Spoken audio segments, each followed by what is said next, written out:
تو اسی طریقے سے نبی علیہ السلام نے بھی کچھ اللہ تعالیٰ کے فرامین جو وحی غیر مطلوب کے ذریعے یعنی سنت کے ذریعے حضور تک باتیں پہنچی، جس طرح نماز کا طریقہ حضرت جبرائیل نے آ کے حضور کو سکھایا اور نبی علیہ السلام نے امت کو سکھایا، حضرت جبرائیل کو اللہ نے سکھایا. تو اب آپ کہیں گے نماز کا طریقہ اگر اللہ نے سکھایا تھا تو قرآن میں کیوں نہیں ہے؟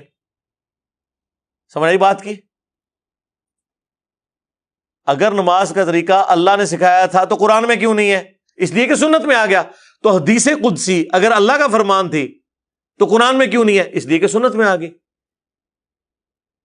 جس طرح مسلم شریف میں حدیث قدسی ہے مشہور کہ اللہ تعالیٰ فرماتا ہے میں نے نماز اپنے اور اپنے بندے کے درمیان برابر تقسیم کر لی ہے، آدھی میرے لیے آدھی اس کے لیے. جب میرا بندہ کہتا ہے الحمدللہ رب العالمین، میں کہتا ہوں میرے بندے نے میری حمد کی. جب وہ کہتا ہے الرحمن الرحیم، تو میں کہتا ہوں میرے بندے نے میری ثنا بیان کی. جب وہ کہتا ہے مالک یوم الدین، تو میں کہتا ہوں میرے بندے نے میری بزرگی کا اعتراف کر لیا کہ قیامت کے دن کا مالک میں ہوں. اور جب وہ کہتا ہے ایاک نعبد و ایاک نستعین، تو یہ میرے اور میرے بندے کے درمیان کامن بانڈ ہے.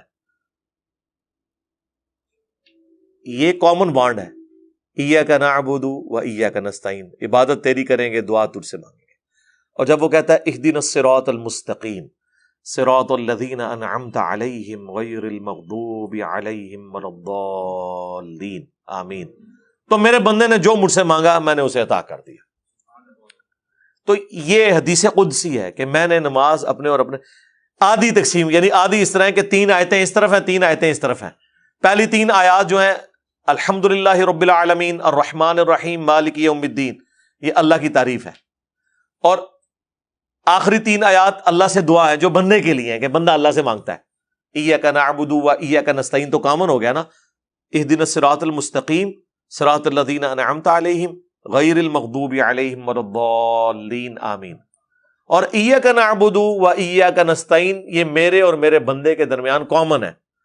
اور یہ کامن بھی ایسا کامن ہے کہ اس آیت کا بھی سینٹر ہو جاتا ہے.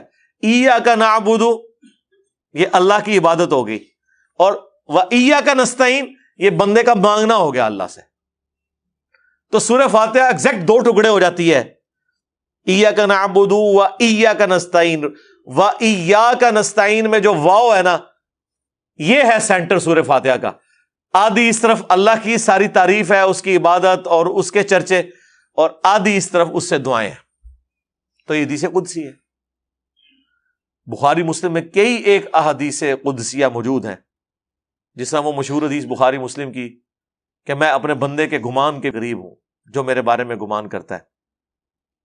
اگر میرے طرف وہ ایک بالشت آتا ہے میں 1 ہاتھ آتا ہوں، اگر وہ 1 ہاتھ آتا ہے میں 10 ہاتھ آتا ہوں، اگر وہ چل کے آتا ہے میں دوڑ کے آتا ہوں.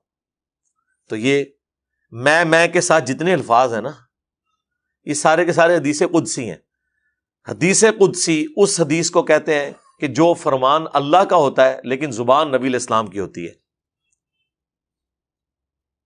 پھر آپ سوچ رہے ہوں گے کہ حدیث قدسی اور قرآن میں کیا فرق ہے؟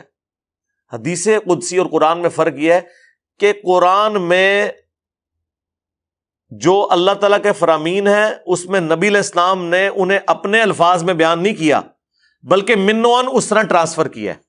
جبکہ حدیث قدسی میں نبی علیہ السلام نے اللہ تعالیٰ کے جو فرامین ہیں انہیں اپنی زبان میں عام فہم کر کے، جس طرح اللہ کے سے کوئی میٹنگ ہے اور اس کے احوال انہوں نے سنائے، لفظ ب لفظ نہیں ہے. اس لیے آپ کو الفاظ میں فرق بھی نظر آئے گا.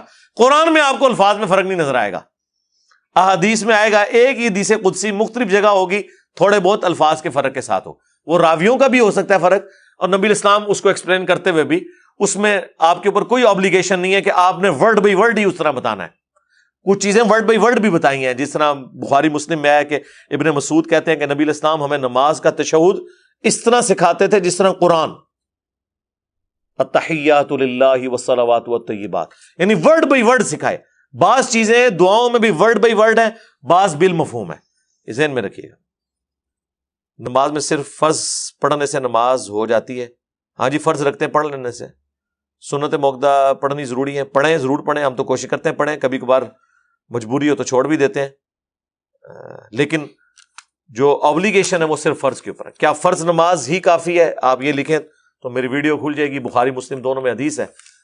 ایک بدو صحابی آیا تھا، اس نے کہا رسول اللہ مجھے بتائیں میں نے کیا کرنا ہے، تو نبی علیہ السلام فرمایا فرض نماز ادا کر، ہاں نفلی جو تیری مرضی۔ نفلی سے مراد پنجابی والے نفل نہیں، حدیث میں نفلی نماز، سنتوں کو نفلی نماز کہتے ہیں، حدیث میں سنت نماز تو ذکر ہی کہیں نہیں ہوئی۔ حدیث میں آئی ہے فرض نماز اور نفلی نماز۔ نفلی نماز ہی سنت موقدہ بھی ہے، سنت غیر موقدہ بھی ہے، عام نوافل بھی ہیں اور وطر بھی ہے۔